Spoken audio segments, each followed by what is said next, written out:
म्हणतात म्हातारपणी करू भजन. पहिला मुद्दा म्हातारपणी येईल का नाही तेच माहिती नाही.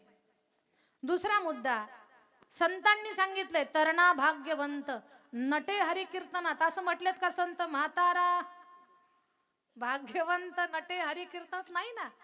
तारुण्याला जे महत्व आहे, म्हाताऱ्या माणसाला महत्व नाही असं मला म्हणायचं नाही. पण तरुणपणामध्ये जो परमार्थ होईल तो वृद्धापकाळात होईल का हो? रामकृष्णारी म्हणण्यासाठी सुद्धा 32च्या 32 हजार असावे लागतात. त्यातले 4-2 जरी गैरहजर झाले तर जे पडले तिथून हवा निघून जाते. रामकृष्णारी म्हणताना नीट रामही तोंडाला येत नाही, कृष्णही येत नाही, हरी सुद्धा येत नाही. राम राम म्हणायला जाऊ तर लांब लांब लांब लांब होतं. आणि झेंडा घेऊन पंढरपूरला निघावं तर तिकडे गडबड करतो आपण जाऊन. बर तारुण्यात म्हणतात चला पंढरपूरच्या वारीला, पण राहू दे अजून पप्या लहान आहे, पप्या मोठा होतो, पप्याचं लग्न होतं, पप्याचं लेकरू दारात खेळतं, आता तरी चला पंढरपूरला. पण जेव्हा पोरानं नातवाचे बिस्किट खाताना पकडला तेव्हा मग झेंडा घेऊन निघाला. ज्ञानोबा तुकाराम मग निघाला. काय अर्थ आहे याला? म्हातारपणाचा परमार्थ म्हणजे घराला आग लागल्यानंतर विहीर खोदण्यासारखा आहे. चिंतनीया ही विपदा मादावेव प्रतिक्रियाम नकोपखरणम युक्तम प्रदित्तम वन्हिना गृहे. घराला आग लागली आणि मग विहीर खोदून पाणी काढायचं, तोपर्यंत घर राहील का? साकोर आग लागली घराला मग विहीर खोदायला चालू केली तुम्ही पाणी काढण्यासाठी, विहिरीला पाणी लागेपर्यंत घर राहणार नाही. देव प्राप्त होईपर्यंत शरीर राहील का नाही काही सांगता येत नाही. बस निघून गेल्यानंतर हात करण्याची सवय बऱ्याच लोकांना असते. थांबा ना, अरे काय थांबा ना, गेली ना बस. दुसरं काही बोलत नाही मी तुम्हाला. समजून घ्या काही गोष्टी. मला वृद्ध लोकांना नाव नाही ठेवायचं, कुणाची निंदा नाही करायची, कुणाच्या बद्दल मला चुकीचं नाही बोलायचं, पण सावध करायचं की उशिरा जागा होण्यापेक्षा पहा या क्षेत्रात तुम्ही जेव्हा जागे व्हाल तेव्हा हे क्षेत्र तुमचा स्वीकार करेल. वारकरी संप्रदाय एवढा सुंदर श्रेष्ठ आणि पवित्र आहे. तुम्ही जेव्हा याल तेव्हा तुमचा स्वीकार आहे, पण तुम्ही वेळेत आलात तर वेळेत सगळ्या गोष्टी प्राप्त होऊन जातील आपल्याला. कारण वेळेला फार महत्व आहे. रामायणातला प्रसंग आहे. ज्या वेळेला राघवेंद्र सरकार, सीतामाई, लक्ष्मण दादा हे सगळे वनवासामध्ये होते आणि नाशिकच्या पंचवटीमध्ये सीता माता फुलं तोडायला गेल्या असताना त्यांनी एक सोन्याचं हरिण पाहिलं. सोन्याचं हरिण असतं का साकोर? झोपल्या का का? सोन्याचं हरिण असतं का? नसतं ना. पण मायेला माया दिसली. सोन्याचं हरिण पाहिलं आणि सीता माता गडबडून गेल्या, पळतच आल्या रामाकडे. राघवा स्वामी काय जानकी, मी सोन्याचं हरिण पाहिलं. सीते सोन्याचं हरिण नसतं. काही काही गोष्टी खरंच नसतात पण तुम्ही ऐकतच नाहीत. हे बिचारी वैतागून जातात. पप्याची आई, बंटीची मम्मी, अगं तसं नसतं.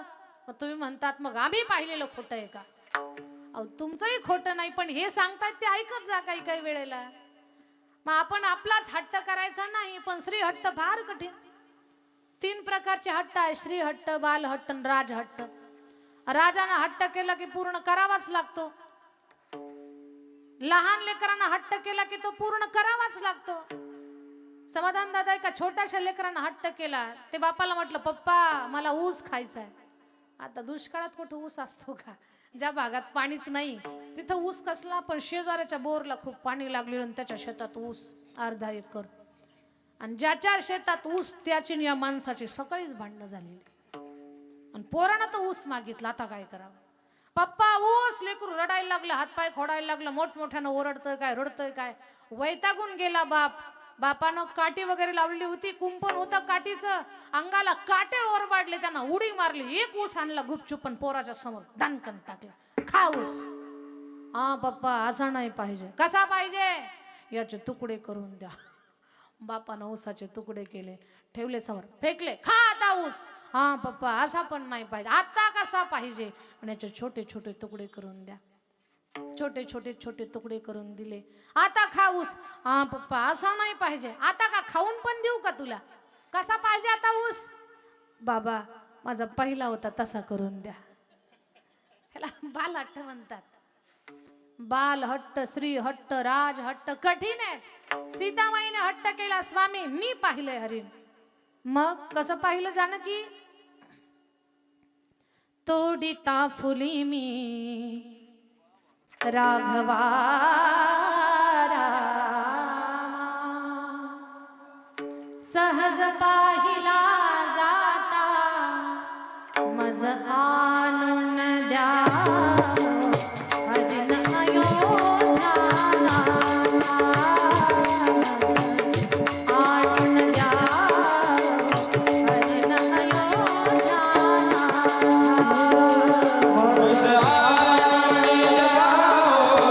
हरिण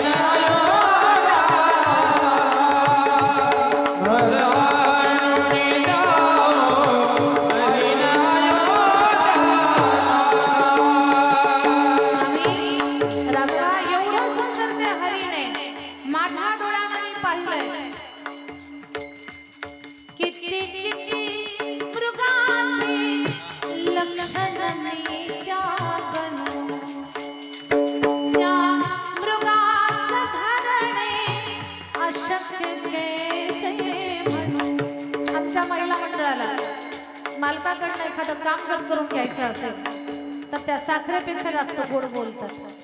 साखरेपेक्षा गोड आहे का काही? पण त्या साखरेपेक्षा जास्त गोड बोलणार. माझ्यासाठी मोडिले आपण शांकर धनु, जात्वरा करामी दृष्टी बांधिते भाता,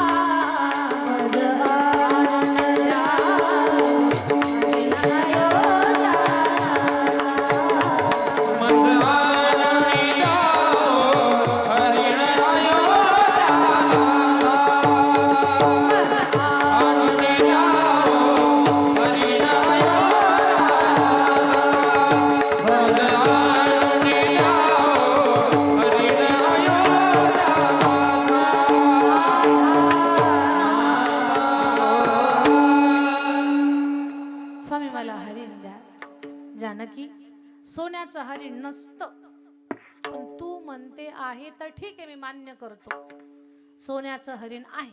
पण त्या सोन्याच्या हरणाचं करायचं काय आपल्याला? पण 14 वर्षाच्या वनवासाला आलो. आपल्याला काय पक्क घर आहे ते सोन्याचं हरिण ठेवायला? कोणी चोरून घेऊन चाललं तर मग कशाला ते डोक्याला आपण डोकेदुखी करून घ्यायची? कशाला पाहिजे सोन्याचं हरिण? स्त्रियांचा स्वभाव आहे का? तुम्हाला सांगते, तुम्ही काही कोणाला सांगू नका. सीता मातेनं काय सांगितलं? स्वामी कशाला पाहिजे सांगू? जाताच पाहतील हरिण सासवा जावा. जावे जावेच फार कठीण असतं. म्हणजे अपवाद आहे हा परिवार की या परिवाराचं प्रेम एक जीव आहे. इथे जावा जावा सुद्धा सख्या बहिणीसारख्या राहतात. पण मी जुनं सांगते, थोडस दूरचं सांगते, कठीण असतं. सीता माता म्हणतात, जाताच पाहतील हरिण सासवा जावा, करतील कैकई भरत आपुला हेवा, ठेवीन मजकडे जपून अमोलिक ठेवा, थांबला कशास्तव धनुर्धरा हो आता, मज आणून द्या हरिण अयोध्याला.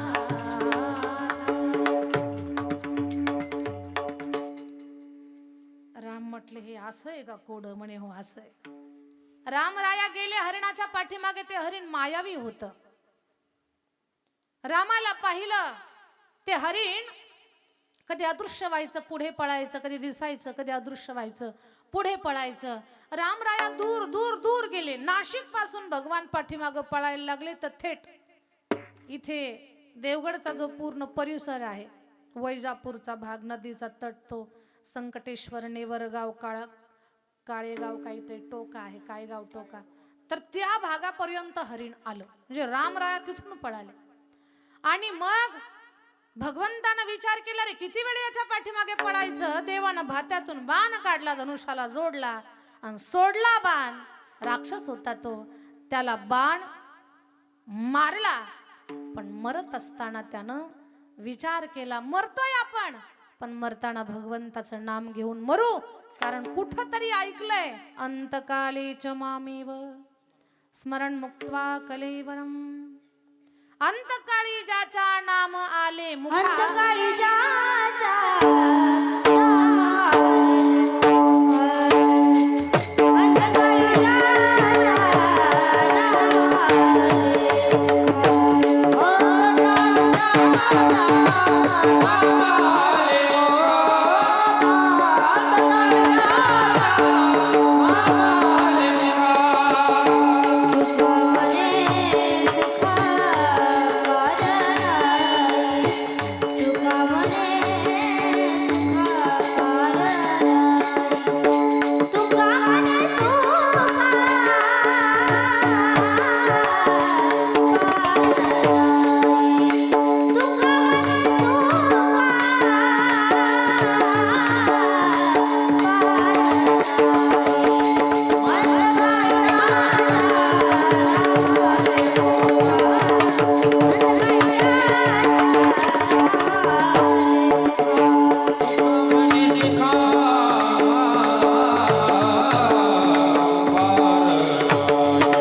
नंदू महाराजांसाठी एकदा जोरात टाळी वाजवा सगळेजण कौतुकाची. विचार केला नंदू बाबा, कोणी राक्षसानं राम राम नाम घेऊन मरू आपण, म्हणजे राक्षस आहोत पण देवाच्या हातानं, आणि देवाचं मुख पाहत आणि त्याचं नाव घेत जर आपल्याला मृत्यू आला तर आपलं जीवन जन्म मरणाचा फेरा चुकला, आपण भवसागर पार केला. हे राक्षसाला कळालंय की आपण हा विचार करावा. या असाच उद्धाराचा विचार तुम्ही आम्ही सगळ्यांनी करावा. याच्यासाठी तुकोबाराय सांगतात, बाबांनो, भवनदी पार करण्यासाठी क्षणोक्षणाची करावा विचार. उद्धाराचा विचार एका भिल्लाच्या मुलीनं केला. उद्धाराचा विचार नाव चालवणाऱ्या केवटानं केला. केवटानं जेव्हा परब्रह्म राघव नदीच्या पलीकडे सोडले, नदीच्या पलीकडे सोडत असताना देवाला जेव्हा उतरवलं तर जगाच्या मालकाला प्रश्न पडला, या केवटाला काय देऊ? सीतामाईच्या लक्षात आलं आपला मालक, आपल्या मालकाच्या चेहऱ्यावर प्रश्नचिन्ह आहे. प्रपंचात अशी पत्नी असावी की त्या पत्नीला पतीचा चेहरा पाहून त्यांच्या मनात निर्माण झालेला प्रश्न कळावा. तिला पतिव्रता म्हणतात, तिला अर्धांगिनी म्हणतात, तिला सती सावित्री म्हणतात. की पतीचा प्रत्येक प्रश्न चेहऱ्यावर अंतकरणातला तिला वाचता येतो. एवढं पतीच्या विचाराशी जी माऊली एकरूप आहे, ती माऊली या पृथ्वीवरची साक्षात ती देव आहे. तिच्यामुळे ही धरती त्या ठिकाणी पुण्यवान आहे असं म्हणायला काही हरकत नाही. सीता माता रामरायाच्या चेहऱ्यावरचा प्रश्न वाचला, टुपकन बोटातली मुद्रिका काढली आणि रामरायाच्या हातात दिली. घ्या देवा ही देव मुद्रिका. रामानं मुद्रिका घेतली, त्या केवटाला देऊ लागले. केवट म्हणतो, देवा, या सोन्याच्या तुकड्यासाठी काय तुम्हाला पलीकडे सोडलं काय? मी या सोन्याच्या तुकड्यासाठी मी तुम्हाला नदीच्या पलीकडे सोडलं नाही भगवान. आणि देवा, असंही एक उद्योग, एक बिझनेस, एक काम करणाऱ्या माणसाने आपसात देवाणघेवाण करायची नसते. मल्लाह कही मल्लाहों से मल्लाही लेते हैं भगवान, मजदूर कही मजदूरों से मजदूरी लेते हैं भगवान. देवा, एक काम करणाऱ्यांना आपसात देवाणघेवाण करायची नाही. भगवान म्हटले, तुझं आमचा बिझनेस आणि तुझं आमचं काम एक कसं? लक्ष्मणजी तर रागातच आले. हे केवटा, अरे तू नावाडी आहेस, आम्ही राजाची मुलं आहोत, तुझा आमचा धंदा एक कसा? लक्ष्मणजी मध्ये बोलले की ते फार रागवत. हो लक्ष्मणजी, ही तुमची अयोध्या नाही, गंगेचा तट आहे, तुम्ही मध्ये बोलायचं नाही. देवाचं माझं चाललंय, मध्ये बोलू नका. लक्ष्मणजीला बोलूच देत नाही. रामराया म्हणतात, लखन शांत बस, बिना तिकीट कंडक्टर सोबत भांडायचं नसतं. तिकीट पण नाही वरनं कंडक्टरला भांडायचं, तसं नसतं, शांत बस. नाही हो दादा, आपण केवट कसे? केवट दादा, तुझा ना आमचा धंदा काम एक कसं सांग बरं. काय देवा गरिबाची मस्करी करता. अहो या छोट्याशा नदीचा नावाडी मी आहे, पण भव नदीचे नावाडी तुम्ही आहात. पटलं देवाला. मग मग मग काय देवा, आज मी तुम्हाला नदीच्या पलीकडे सोडलंय. भविष्यात जेव्हा मी तुमच्या दरबारात येईल ना, तेव्हा मला भव नदीच्या पार सोडा. त्यानं देवाला बोललाय. हाच विचार प्रत्येक जीवाला करता आला पाहिजे की जो एका केवटानं केलाय.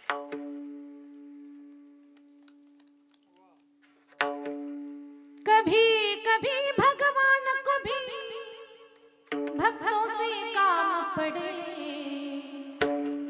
जाना था गंगा पार प्रभु केवट की नाव चढ़े. भगवान नावेत बसले, उतरले आणि केवटानं विचार केला. आज जगाचा बाप आपण पलीकडे सोडलाय, आता आपण सुद्धा भव नदीच्या पार जाण्याची याचना विनंती त्याच्याकडे करू. हे प्रत्येकाला कळावं. क्षणोक्षणाहाची करावा विचार, हाच विचार करावा. तरावया पार भव सिंधू.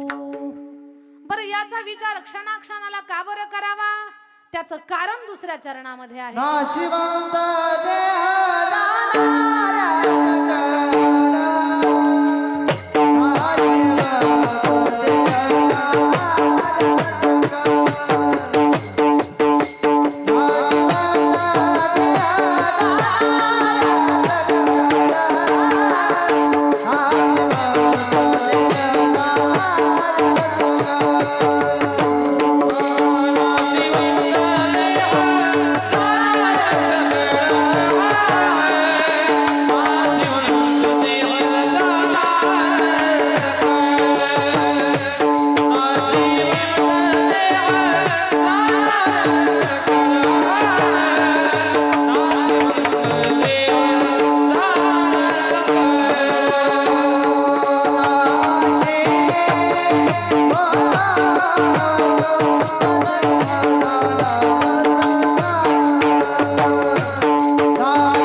नाशिवंत देह जाणार सकळ. का क्षणाक्षणाला विचार करायचा, तर या देहाचा भरवसा नाही.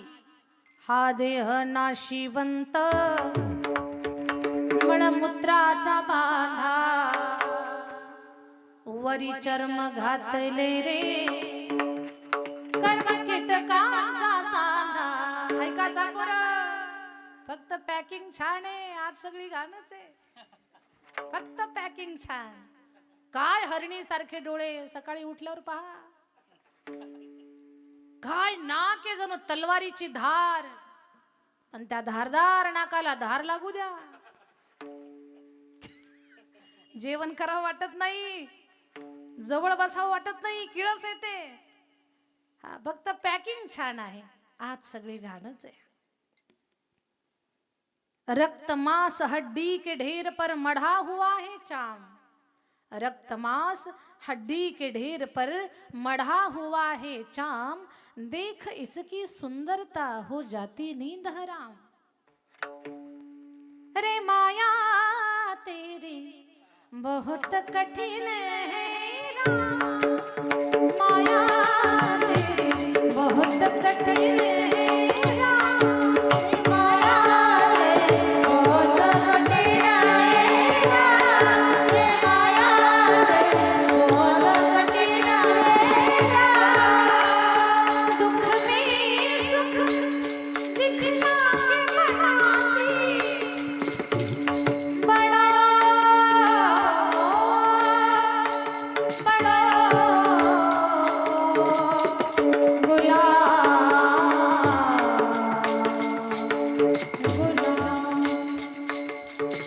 दुख में सुख दिखला के बनाती,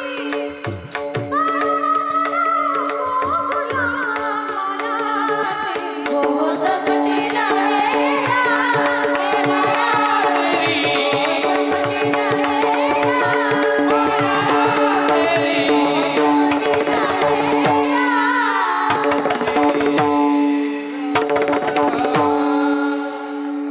राम. खरंच सुंदर. ऐका, फक्त पॅकिंग छान आहे त्याच्यामुळे जास्त याच्यावर घमेंड करायचा नाही. काही तर खिशातच आरसान कंगवा घेऊन फिरतात. आणि यांच्या पर्स चेक करा, निघणारच मेकअपचं साहित्य त्याच्यामध्ये आपल्याला. पण किती दिवस, थोडे दिवस, किती कोंबडे पाडा, 35 नंतर जेव्हा टक्कल पडायला लागतं, मग आरसाई टाकून देतं आणि कंगवाई फेकून देतं. चेहऱ्यावर जेव्हा सुरकुत्या पडायला लागतात तेव्हा आपल्या शृंगाराच्या साहित्यात घट होते. हे फक्त पॅकिंग छान आहे, कायम नाही, थोडा काळ आहे. हे कारण काय आहे, हे नाशाकडे चालतंय ना. आता मला थोडंसं लक्ष देऊन सांगा, माझ्याकडे पूर्ण लक्ष द्या, माझ्यासोबत बोला आणि प्रामाणिकपणे सांगा. 2 वर्षाचं लेकरू किती गोड दिसतं, पाणीदार डोळे, बाळशेदार, त्याचे असे गुबगुबीत गाल, सफरचंदासारखे कुरळे केस, तब्येतीनं जाम पांढरं शुभ्र, टुपकन उचलून घ्यावं वाटतं की नाही? 2 वर्षाच्या लेकराचा पापा घ्या वाटतो की नाही? साकोर घ्या वाटतो की नाही? 2 वर्षाच्या लेकराचा 80 वर्षाच्या आजोबाचा घ्या वाटतो पापा? हा का हे कमी होतं ना सौंदर्य, आपलंच तोंड आपल्याला पहा वाटत नाही, आपली वाटचाल तिकडे चालू असते. नाशिवंत देह. फ्रीज मध्ये आंबे किती दिवस चांगले राहणार आहेत, फळं किती दिवस टिकून राहणार आहेत? प्रत्येक या पृथ्वीवरती, या मृत्यूलोकात निर्माण झालेल्या प्रत्येक वस्तूचा नाश ठरलेला आहे, प्रत्येक वस्तूचा नाश ठरलेला आहे. नाशाकडे आपली वाटचाल चालू आहे. हाच उपदेश केला होता राणी मैनावतीनं आपला पुत्र गोपीचंद राजाला. चंदन पाट पर नानक बैठा राजा गोपीचंद, चंदन पाट पर नानक बैठा राजा गोपीचंद. गोपीचंद राजा राजभवनाच्या मधल्या चौकामध्ये बसला असतानासाठी गरम पाणी, गार पाणी, सुगंधित तेल, उठणं या सगळ्या सामुग्रीची व्यवस्था दासदाशा करताय. आई वरच्या मजल्यावरती ऊन खात बसलेली होती. वर्ण झरोख्यातून पाहिलं, काय माझ्या लेकराचं धिप्पाड शरीर आहे, बलदंड शरीर, गोरा गोमटा देह, काय रूपवाने माझं लेकरू.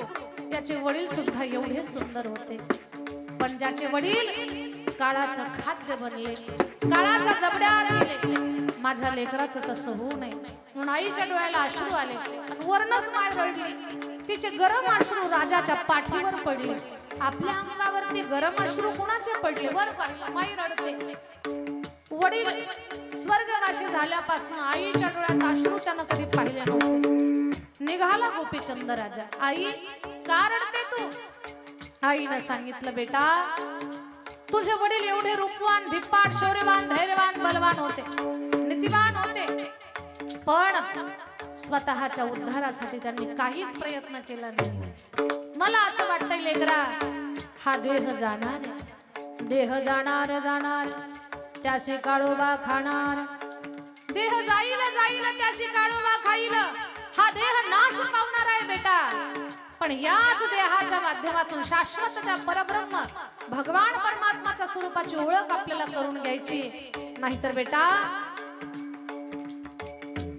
शरीर जायाचे ठेवणे, हे शरीर संपलं किंवा उतार वयाकडे आपली वाटचाल चालू झाली आणि वेळ निघून गेली, मग जागा झाला तर उपयोग नाही. का बेटा? काळ देहासी अलखा, काळ देहासी अलखा, ताळी. काळ देहासी अलखा, काळ देहासी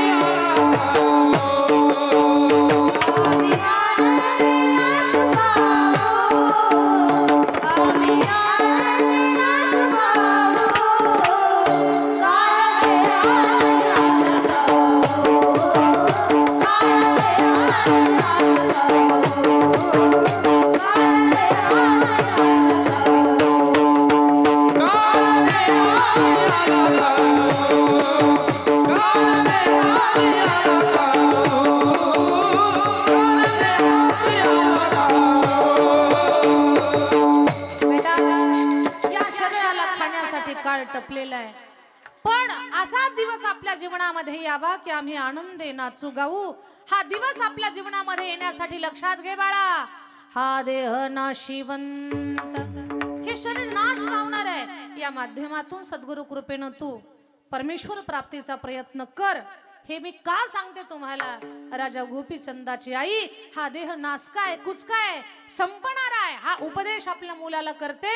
तो उपदेश जगद्गुरु तुकोबर आपल्याला सांगतात. नाशिवंत देह, जाणार सकळ, संपणारे शरीर, सावध व्हा, इथं कोणीही अमर नाही. साकोर नाही रो आले अवतार,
नाशिवंत देह याचे पुरावे आहेत हे सगळे.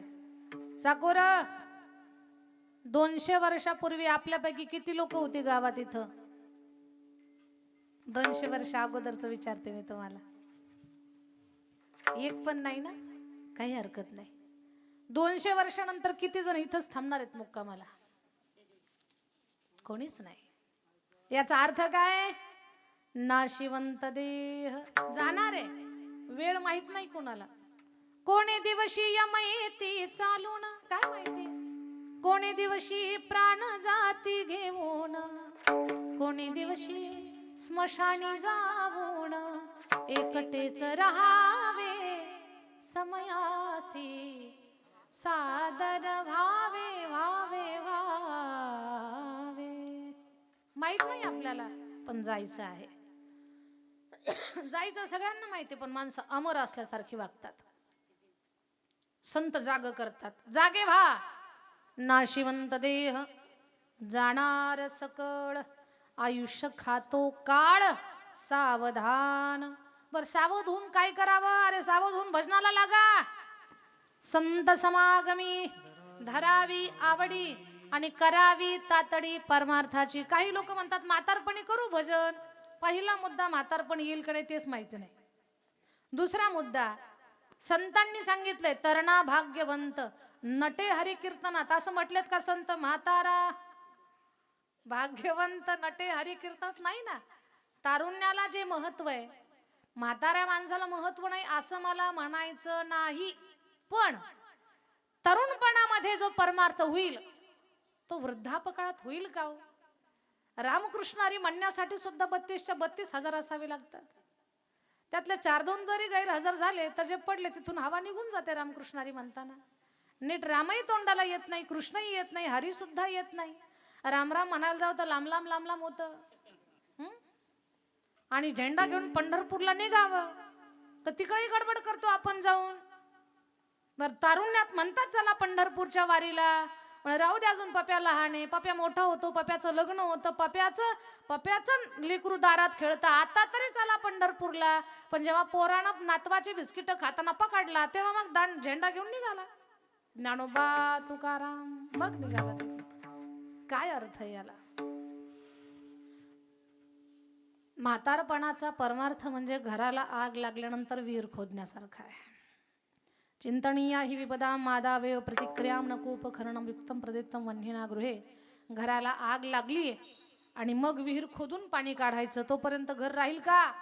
साकोर आग लागली घराला मग विहीर खोदायला चालू केली तुम्ही पाणी काढण्यासाठी, विहिरीला पाणी लागेपर्यंत घर राहणार नाही. देव प्राप्त होईपर्यंत शरीर राहील का नाही काही सांगता येत नाही. बस निघून गेल्यानंतर हात करण्याची सवय बऱ्याच लोकांना असते. थांबा ना, अरे काय थांबा ना, गेली ना बस. दुसरं काही बोलत नाही मी तुम्हाला. समजून घ्या काही गोष्टी.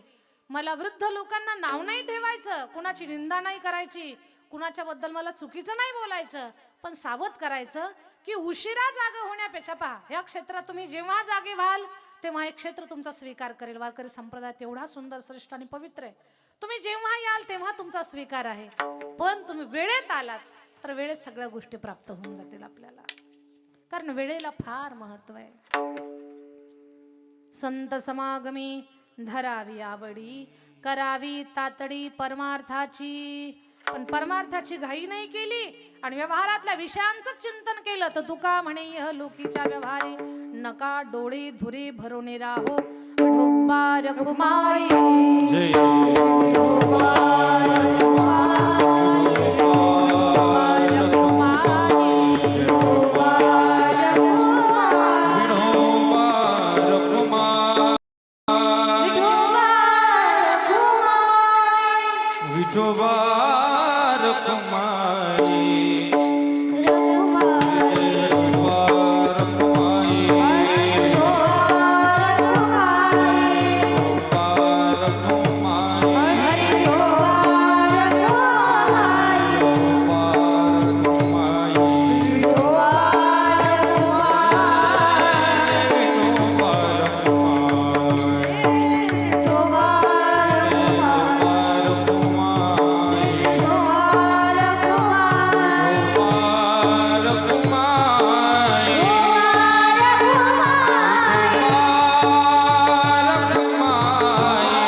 साकोरेकरांना या सुलाने परिवाराच्या माध्यमातून मी आले, पण सगळ्या श्रोते सज्जन माईबापांना कळकळीची तळमळीची एकच विनंती आहे, दिवसभरातून जेवढं शक्य असेल तेवढं तुम्ही भगवंताचं नामस्मरण करा, देवाची आठवण ठेवा, त्याचे लाख वेळा धन्यवाद माना.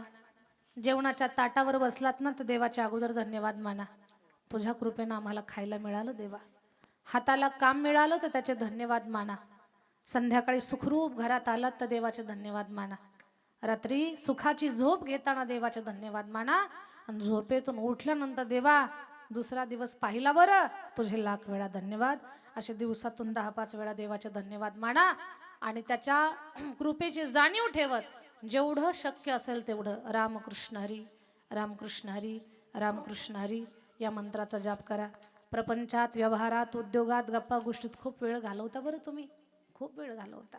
नको त्याचं बोलता, नको त्याच्या गप्पा मारता, कारण नसताना, काहीच कारण नसताना याचं त्याचं आपण बोलत राहतो बरं. मोबाईलवरती किती वेळ घालवतो आपण, टीव्हीच्या सिरियल पाहण्यामध्ये किती वेळ घालवतो. एखाद्याच्या लग्नाला किती उल्हास आणि उत्साह असतो आपला, तेवढा कथा कीर्तनात का बरं नाही आपला उल्हास उत्साह? का बरं देवाचं नामस्मरण करत नाही? हा प्रश्न विचारा बरं. गद्दाराच्या यादीत जायचं नाही आपल्याला. जे देवाला विसरले ते गद्दार झाले, आणि ज्यांनी भगवंताचं भजन केलं त्यांनी जाणीव ठेवली की मायबाप देवा तू आम्हाला या जगात आणलंस, तुझी जाणीव आहे आम्हाला, तुझ्या उपकाराची जाणीव आहे, तुझी आठवण आम्ही ठेवतोय. माझं बोलणं वाईट न वाटू देता सगळ्यांनी ठरवून भगवंताचं नामस्मरण करा बरं. त्याच्याशिवाय आपल्याला कोणी तारणार नाही. प्रपंच, उद्योग, व्यवसाय, पैसे येणं जाणं घेणं, बंगले बांधणं, शेती करणं, हे करावं लागणारे मान्य आहे मला, ते पण होणारच आहे ते. पण तुम्हाला परमार्थासाठी, स्वतःच्या आत्मकल्याणासाठी, भजनासाठी तुम्हाला थोडासा प्रयत्न करावा लागणार आहे. कोणी म्हणाल ताई भजन करायला वेळच नाही हो, कामामध्ये काम, काही म्हणा राम राम. तुमच्या सवयी अगोदर माहीत असल्यामुळे संतांनी अगोदर सांगून ठेवलं की पुढं चालून असं म्हणणारच आपल्याला, आम्हाला भजन करायला वेळ नाही. संत म्हटले वेळच काढू नका. तुम्ही भाकरी बनवता बनवता रामकृष्ण हरी म्हणा, शेतात दारे धरता धरता रामकृष्ण हरी म्हणा, टू व्हीलरवर निघालात रामकृष्ण हरी म्हणा, तुम्ही कपडे धुवायला लागलात रामकृष्ण हरी म्हणा, घर झाडून घ्यायला लागलात रामकृष्ण हरी म्हणा. रामकृष्ण हरी मंत्राचा जाप करा. तुमचं नाही कल्याण झालं तर मग पुढे बोला मला. ताकद माझी नाही, भगवंताच्या नामाची आहे. रामकृष्ण नाम सर्व दोष हरण आणि जड जीवा तारण. तरावया पार भव सिंधूला एकच आधार आहे कोणता? रामकृष्ण हरी महामंत्राचा जाप करा. म्हणून रामकृष्ण हरी रामकृष्ण हरी रामकृष्ण हरी जेवढं शक्य असेल तेवढं नामस्मरण करत राहा. आणि हे काही कुणी शिकवायची सांगायची काही गरज नाही. हे आपुली आपण करा सोडवणं आहे. संतांच्या विचाराला आपण, त्यांच्या विचाराचा पाठलाग करत आपण या पद्धतीने चालत राहा. तुमचं भलं होईल. किती करावा, काय करावा असे काही प्रश्न उपस्थित करूच नका. जेवढं शक्य आहे तेवढं नामस्मरण करत राहा. तुमचं कल्याण हो ही मी भगवत चरणी प्रार्थना करते. स्वर्गीय मातृशक्ती सावित्रीबाई उत्तमराव सुलाने या माई माऊलीच्या पवित्र पुण्यात्मा शांती प्राप्त व्हावी, भगवत चरणाजवळ त्यांना जागा प्राप्त व्हावी. आणि आईच्या आठवणीमध्ये या कुटुंबियांनी अशीच सेवा, धर्माची सेवा, संतांची सेवा, संप्रदायाची सेवा या परिवाराकडनं घडावी की जे करत आहेत. या परिवाराला सेवा करण्याचा संस्कारच आहे, सवयच आहे. तर हे भगवान परमात्मानं आईवडिलांच्या आठवणीमध्ये या परिवाराकडनं करून घ्यावं. या परिवाराला भरपूर आशीर्वाद, साधू संतांचा आशीर्वाद, संतांची पावलं, वारकऱ्यांची पावलं ज्या दिवशी घराला लागतात ना समाधान दादा, त्या दिवशी आपलं घर धन्य झालेलं असतं. पण संतांची पावलं तुमच्या घराला येतात हे तुमचं पिढ्यानपिढ्याचं पूर्वजांचं पुण्य आहे. असंच आपलं कल्याण होत राहावं, तुमचं भलं हो, तुमची प्रगती हो, एवढीच मी भगवत चरणी प्रार्थना करते. माझ्या वाणीला विराम देते. आमच्या नंदू महाराजांच्या संस्थेवरती तुमचं लक्ष आहे. ज्या वारकरी शिक्षण संस्था आहेत त्यात चालवणं सोपं नसतं. हे शून्यातून स्वतःला उभं करणं असतं. आणि या सगळ्या गोष्टीचा मला स्वतःला अनुभव आहे. मागच्या 16 वर्षापासनं मुलींना कीर्तनकार, कथाकार, गायक, वादक बनवण्याची सेवा बीड जिल्ह्यात गेवराई तालुक्यात चकलंबा या गावी माझे चालू आहे. एक जुनं देवस्थान होतं समाधान दादा, जिथे मंदिर सुद्धा मोडकळीस आलेलं होतं. स्वामींची संजीवनी समाधी, ज्यांची आम्ही सेवा करतो ना ते कल्याण स्वामी आहेत. आणि त्यांची 1000-1100 वर्षापूर्वीची समाधी, मंदिर होतं दगडी, ते मोडकळीस असं आलेलं, पडझड होऊ लागलेलं, मातीचा मठ होता.